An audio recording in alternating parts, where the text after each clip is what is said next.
దర్శనార్థులు దిల్దార్ వార్తలకి స్వాగతం. రికార్డులు క్రియేట్ చేయాలన్నా నేనే, ఆ రికార్డులను తిరిగి రాయాలన్నా నేనే. ఇది బాలయ్య కదా చెప్పాల్సింది. ఇప్పుడు నేను చెప్తే ఎవరైనా ఫైన్ గిట్ల వేస్తారా ఏంది? ఏ లేదు గాని. మరెందుకురా నా టైమింగ్ ను రైమింగ్ ను డైలాగ్ డెలివరీని డిస్టర్బ్ చేస్తున్నావు? ఏమో ఊపు మీదనే ఉన్నవి అలా. నీకు ఊపు రావాలంటే ఏదన్నా గోళీ వేసుకోవాలనేమో. నాకు ఊపు నా చుట్టూ వైఫై లెక్కనే ఉంటది. అట్లానా? జై బాబు, జై జై బాబు. బాలయ్య ముద్దుల బావని యాద్ చేస్తున్నావు ఎందుకో? చెప్పినా కదా హిస్టరీ అంటే మాదే. ఏహే ముచ్చటాపి ఏందో చెప్పు. అటు చూడు. సీఎం గా చంద్రబాబు సారు కొత్త రికార్డు కొట్టిండులో 15 ఏళ్లు ముఖ్యమంత్రి సీట్లో కూర్చున్న లీడర్ గా చరిత్రకెక్కిండు. మన దక్షిణాది రాష్ట్రాలకెళ్లి కరుణానిధి 18 ఏళ్లు, పుదుచ్చేరి సీఎం గా రంగస్వామి 16 ఏళ్లు ఉంటే చంద్రబాబు సారు ఈ అక్టోబర్ 10 తారీఖు నాటికి 15 ఏళ్లు పూర్తి చేసుకున్నాడు. ఎంజి రామచంద్రన్, జయలలిత, రామకృష్ణ హెగ్డే అసొంటి లీడర్లు 15 ఏళ్లు ముఖ్యమంత్రిగా చేయలేదు. అట్లనే ఉమ్మడి ఆంధ్ర రాష్ట్రానికి ఎక్కువ కాలం సీఎం గా ప్రతిపక్ష నేతగా చేసిన మనిషి కూడా బాబు సారే. ముఖ్యమంత్రిగా 1995 నుంచి 2004 దాకా, ఆ తర్వాత 10 ఏళ్లు ప్రతిపక్ష నేత, అటెంకా విడిపోయిన రాష్ట్రానికి రెండో మరక ముఖ్యమంత్రి అయ్యి దక్షిణాది రాష్ట్రాలకెళ్లి ముఖ్యమైన ముఖ్యమంత్రిగా రికార్డులకు ఎక్కిండన్నట్టు. నవీన్ పట్నాయక్ 24 ఏళ్లు, జ్యోతి బసు 23 ఏళ్లు, వీరభద్ర సింగ్ 21 ఏళ్లు, మాణిక్ సర్కారు 19 ఏళ్లు ముఖ్యమంత్రిగా చేసిన వాళ్ళు ఉన్నారు. బాబు సారు మాత్రం 15 ఏళ్ల పరుగాపకుండా పెడుతున్నాడు.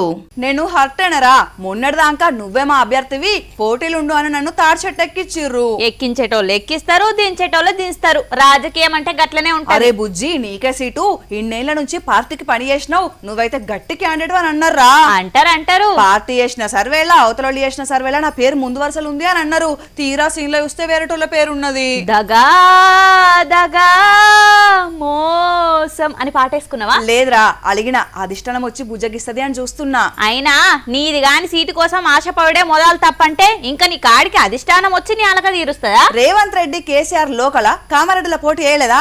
వాళ్ళు నువ్వు ఒకటేనా? నీ అలక ముచ్చట తర్వాత గాని గీసారు కూడా నీ లెక్కనే అలిగిండు. ఆయన ముచ్చట చూద్దాం.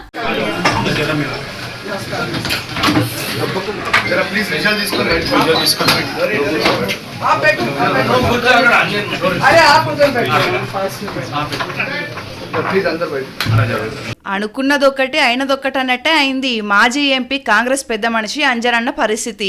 చాలా రోజుల నుంచే జూబ్లీహిల్ సీటు మీద మనసు వారేసుకున్నాడు. కానీ పార్టీ అంజనన్నకు అంజనగొట్టి చిన్న శ్రీశైలం యాదవ్ కొడుకు నవీన్ యాదవ్ కు సీట్ ఇచ్చింది. ఇక అప్పటి నుంచి పార్టీ మీద, లీడర్ల మీద అలిగి బుంగమూతి పెట్టుకుని కూసున్నాడు. అంజన్ కుమార్ లోకల్ కాదని అంటున్నారు.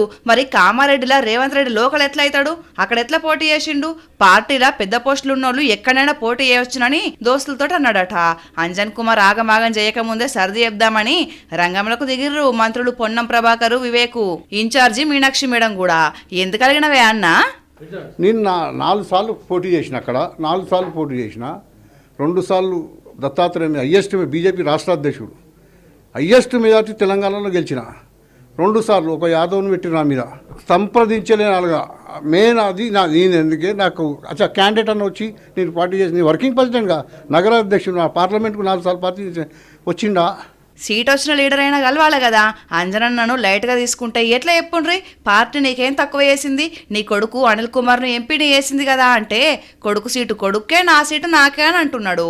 ముత్యాల చెమ్మ చెక్క, రత్నాల చెమ్మ చెక్క, ఓ చెలి మురిపెముగా ఆడుదమా, కల కల కిల కిల నవ్వులతో గాజులు గలగలలాడా. ఆ ఆటలు లేవు, ఆ పాటలు లేవు. అప్పట్లో పండుగలు వచ్చినాయంటే ఆడపిల్లలమంతా ముద్దుగా తయారై ఇట్లాంటి పాట ఆడుకుంటూ ఆడుకునేది. ఇక ఇప్పుడు అంతా డీజేలు పెట్టుకుని ఎగురుడు తప్ప ఏమున్నదిరా? ఇక ఎగిరేటప్పుడు ఎగిరినా మన సాంప్రదాయాలు కూడా మరుస్తలేరు మనోళ్ళు. మర్చిపోతే మనం గుర్తు చేయాలి, మన సంస్కృతిని బతికించుకోవాలి. అట్లా తద్దంటే ఆంధ్రాలో ఆడబిడ్డల పండుగ ఎంత మంచిగా చేసుకున్నారో ఈడు.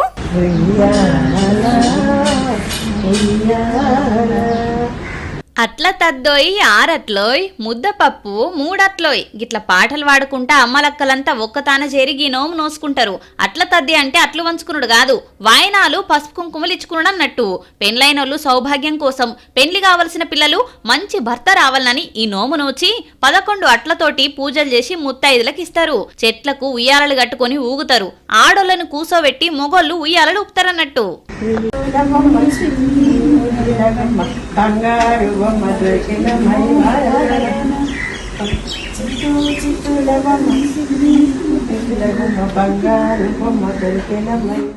ఆంధ్ర అంటే సంక్రాంతి కోడి పందాలు ఎంత ఫేమస్సో అట్ల తద్ది కూడా అంతే ఫేమస్. వెనుకటంత కాకున్నా ఇప్పటికీ రాజమండ్రిలో ఈ అట్ల తద్దిని యాద మరవకుండా చేసుకుంటున్నారు. పురాణాలు చూసుకుంటున్నట్టయితే శివుణ్ణి భర్తగా పొందాలని గౌరీదేవి ఈ నోము నోసిందట.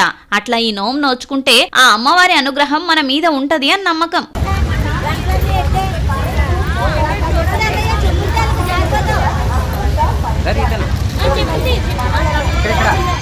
ఈ నడుమ ఏఐ డామినేషన్ ఎక్కువైతుందట కదా. మెల్లగాను. అయ్యో ఇంట్లో తప్పేమున్నది, ఉన్నమాటనే కదా. బుజ్జిగాడు బుజ్జితలు ఇంటే ఫీల్ అవుతారు. ఇక వాళ్ళు ఫీల్ అయినా కాకుండా ఏఐ తోటి ఉపయోగం ఎంతున్నదో ఇబ్బందులు కూడా అంతే ఉన్నాయి. అంటే మన కుర్చీలు కూడా. ఇక నువ్వు గంత దూరం పోగ్ గాని. సరే గాని జల్దిన వార్తలు గాని, నాకు ఇంపార్టెంట్ కాల్ వస్తది, అటెండ్ చెయ్యాలి. అబ్బా అంత అర్జెంటా? ఎవరైనా విఐపినా ఎట్లా? అవును, ముఖ్యమంత్రి రేవంత్ రెడ్డి సారు లైన్లకు వస్తాడట. అట్లనా? ఎవరు చెప్పిర్రు? ఎవరో చెప్తే ఎందుకు నమ్ముతా, వాళ్ళ పిఏ చెప్పిండు. అనుకున్నా మా సిరమ్మ కూడా సైబర్ గాలని నమ్మింది. ఈ ఖమ్మంలో ముచ్చట ఇవుడు. సార్ నమస్కారం సార్. నమస్కారం, ఫోన్ చేశారా లేదా? చేశారు సార్. ఓకేనమ్మా, నేను నార్మల్ కాల్ చేస్తున్నాను, నార్మల్ కాల్ మాట్లాడండి. అలాగే సార్. ఓకేనమ్మా. Okay sir, thank you sir. వామ్మో, పెరుగుట విరుగుట కొరకే అన్నట్టు టెక్నాలజీలో దూసుకుపోతున్నామని సంకలు గుద్దుకుంటున్నాం గాని అంతకన్నా డేంజర్లో కూడా పడుతున్నాం. ఖమ్మం జిల్లా సత్తుపల్లిలా టీడీపీ నాయకులకు ఫోన్ చేసి బాబు సార్ వీడియో కాల్ మాట్లాడతాడు, లైన్లో ఉండుండ్రి అని చెప్పిండ్రట.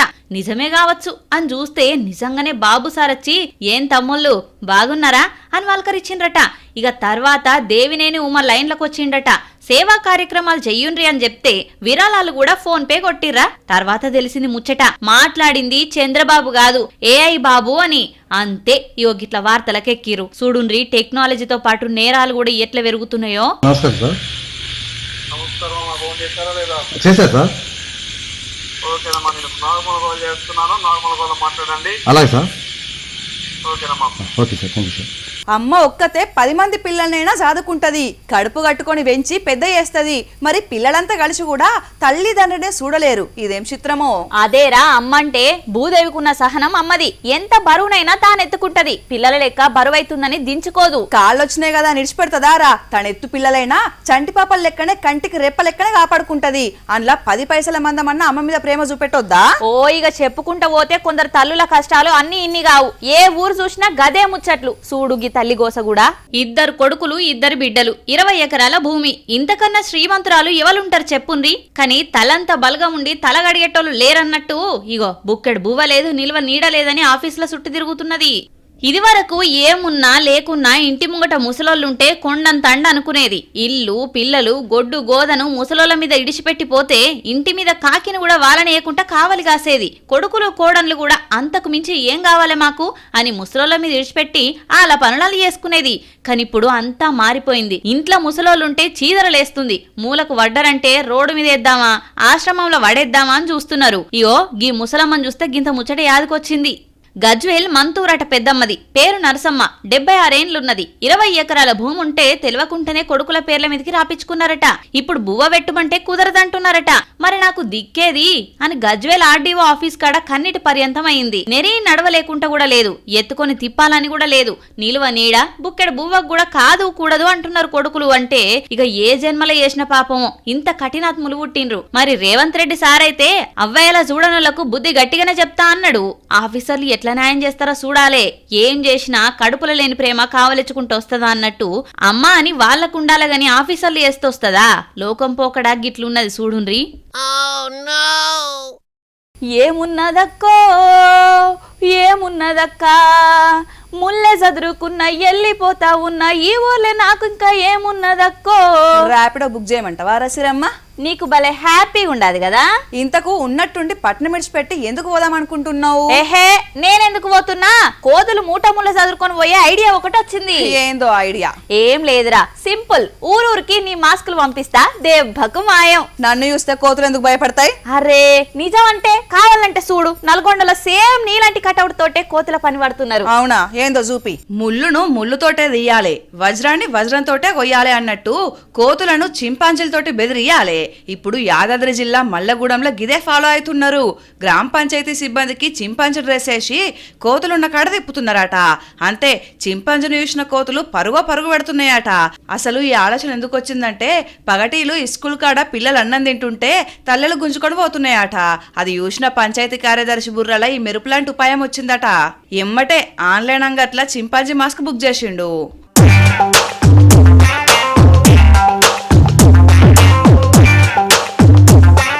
ఓయమ్మ, ఒకప్పుడు ఊరికి ఒక్క కోతొచ్చిందంటే ఊరంతా ఎగబడి చూసేడిది. అది గౌనేసుకొని సర్కారు చేస్తుంటే ఓ పగలవాడి నవ్వేడిది. అప్పుడు అవిటికి గౌనేపిస్తే ఇప్పుడు అవి మనకు గౌన్లేసే పరిస్థితి తెచ్చినాయి. పో అమ్మా అతిలోక సుందరి, ఊహల పల్లకెక్కి హిమాలయాల దాకా పోయినట్టున్నావు. అవును, మంచు పర్వత అంచుల వరకు పోయినా. అక్కడికి వెళ్ళి కిందికి దునుకు పీడవద్ది. నన్ను ప్రశాంతంగా ఊహలు కూడా ఊహించుకోనియవా నువ్వు? ఊహ కాదు, కలల కూడా అడ్డుపడతా. నాకెప్పటికెళ్ళో శ్రీదేవి లెక్క రెక్కలు కట్టుకొని మేఘాల ఎగరాలనుందిరా. అవునా? అయితే నీ కోసం మేఘాల కిందికి తీసుకొస్తా పా. ఆహా, ఏమి ఈ ధవళవర్ణ పదార్థం? నింగి నుండి జారిపడిన మేఘములేనా? అహో, ఏమీ సౌందర్యం! దూది పింజల వలె ఎగురొస్తున్నా ఈ మేఘవర్ణం మాలికలు ఎచ్చటి నుంచి విచ్చేయుచున్నవి. దీని పక్కపొంటి నిలబడి 4 పోటవలు దిగుదాం అని జోగులాంబ గద్వాల జిల్లా బీచుపల్లి మడికట్ల బాట వట్టిర్రట జనం. ఇంతకు ఇవి నిజంగా ఆకాశంకెళ్లి జారిపడ్డ మేఘాలేనా? ఇంత వానలు దంచినా మేఘాలు ఒడవక గిట్ల నేల మీద పడ్డాయేమో అని అనుకుంటే ముచ్చటది కాదట. గా మొన్న రసాయనాలలో టక్కరై రోడ్డు మీద పడ్డాయట. ఆ పెట్రోలు మెల్లగా కొట్టుకపోయి పొలంలో పడి గిట్ల నురగలు కక్కింది. ఢిల్లీ యమునా నదిలో చూడలేదా గీ మురికి మేఘాల ముచ్చట? అగో గట్లాంటిదే అన్నట్టు. ఓ అన్న, మూతివెట్టి మురక చూసిన చాలు. గదేం రసాయనమో ఏం కథనో, దూరం ఉండు.